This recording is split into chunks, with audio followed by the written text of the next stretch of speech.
This enemy had no army, no tanks, no fighter jets, yet it managed to do what powerful nations had failed to do for decades. It struck fear into the heart of the most powerful country in the world.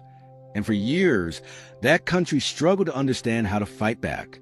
There were no warning signs, no soldiers gathering at borders, no missiles appearing on radar.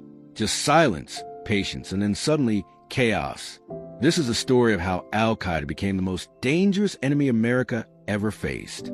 For a long time, the world believed it understood what danger looked like. Threats came in predictable forms. Nations built armies, displayed power, and prepared for direct confrontation. Wars were fought on battlefields where both sides could see each other. There were strategies, alliances, and clear objectives. But hidden beneath all of that was a different kind of threat slowly taking shape, one that did not follow any of those rules. This new enemy did not rely on strength in numbers. It relied on something far more effective: invisibility. It operated in the shadows, across different countries, using secrecy as its shield. It was not trying to win a traditional war. It was trying to change the way war itself was fought. Long before the world noticed, careful plans were already being made. Conversations happened in quiet places, far from attention. Messages were passed in ways that could not easily be traced. Every detail was considered. Every move was deliberate. This was not rushed. It was built slowly, patiently, over time.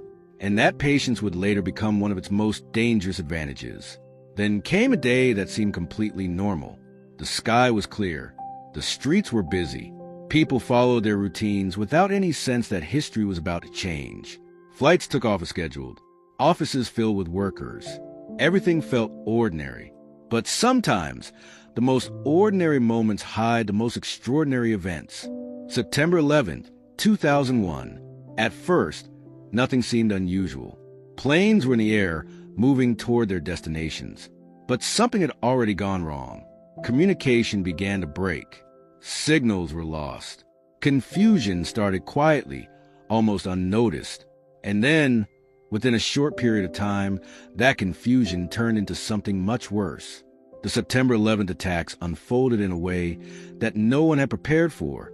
Planes, which were meant to carry people safely across the sky, were turned into weapons. In a matter of moments, the world watched as destruction happen in real time. Buildings that represented power and stability were struck. Smoke filled the sky. Fear spread faster than anyone could process what was happening. People were not just watching an attack. They were witnessing a complete shift in how danger could appear. America, a nation known for its strength and security, had been caught completely off guard. And what made it even more terrifying was the realization that this attack did not come from a visible army. There were no soldiers to fight, no battlefield to defend. The enemy had already disappeared. In the hours that followed, confusion turned into fear. Questions filled the air. Who was responsible? Could it happen again? Was anywhere truly safe? The sense of control that people once felt began to slip away. And in that moment of uncertainty, one thing became clear. This was not going to be a normal war. As investigators began searching for answers, a name started to emerge. A network that had operated quietly for years, avoiding attention while building its strength in a different way. Al-Qaeda. Understanding this enemy was not easy. It did not have a single location. It was not tied to one country. It was spread out, connected through belief and coordination rather than territory. This made it incredibly difficult to track. Traditional methods of warfare were suddenly less effective because there was no clear target. And that was exactly the point. This enemy did not want to fight on a battlefield where it could be overpowered. It wanted to create fear, confusion, and unpredictability. It wanted to strike in ways that could not easily be prevented. And by doing so, it forced one of the most powerful nations in the world into a position it had never been in before, reacting instead of controlling. America responded quickly. There was no hesitation. A war was declared, but this time, it was different. This was not a war against a country. It was a war against an idea, a network, a strategy. The war on terror had begun. Troops were sent out. Intelligence agencies intensified their efforts. Surveillance increased. Every possible resource was used to track down those responsible. At the center of it all was one man, Osama bin Laden. He became the face of the enemy, the figure everyone was searching for. But finding him was far from simple. He did not stay in one place. He moved carefully, avoiding patterns, using the environment to his advantage. Mountains, remote regions, hidden compounds. All of these became shields that made it harder to locate him. Time passed, but the search continued. Years went by, and despite all the effort, the enemy remained difficult to fully eliminate. This was not because America lacked strength, but because the nature of the enemy made it hard to confront directly. Every time progress was made, new challenges appeared. Every time a plan was formed, it had to be adjusted. Meanwhile, the psychological impact of the attacks continued to grow. People became more cautious. Security became stricter. The world changed in ways that were visible in everyday life. Airports, public spaces, even simple routines began to feel different. The fear that had been created did not disappear.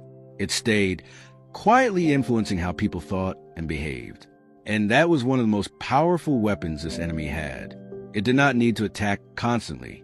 The memory of what already happened was enough to keep people on edge.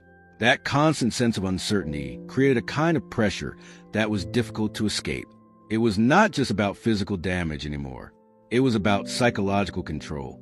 As the years went on, efforts to locate Osama bin Laden became more focused. Intelligence gathering improved. Patterns began to emerge. Slowly, carefully, pieces of information started to connect. It was not a sudden breakthrough, but a gradual process of narrowing down possibilities. Then came a lead that felt different. It pointed to a location that did not immediately stand out, but something about it raised questions. A compound that seemed too secure. Behavior that did not match expectations.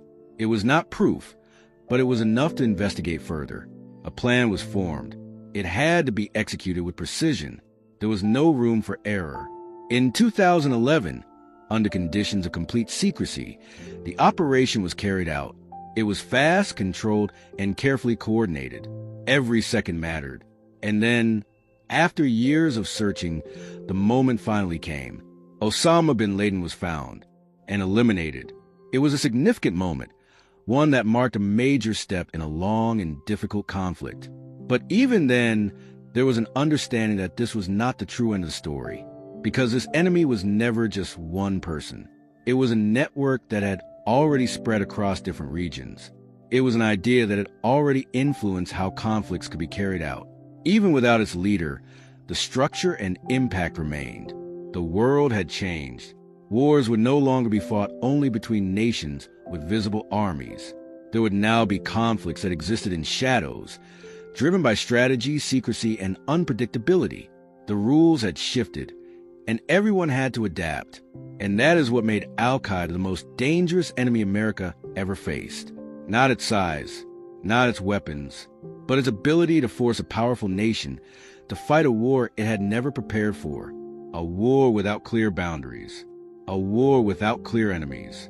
A war where fear itself became one of the most powerful forces on the battlefield. If you find this video interesting, please do well to comment, like, subscribe, and turn on the notifications bell to always get more interesting videos like this one. Thank you.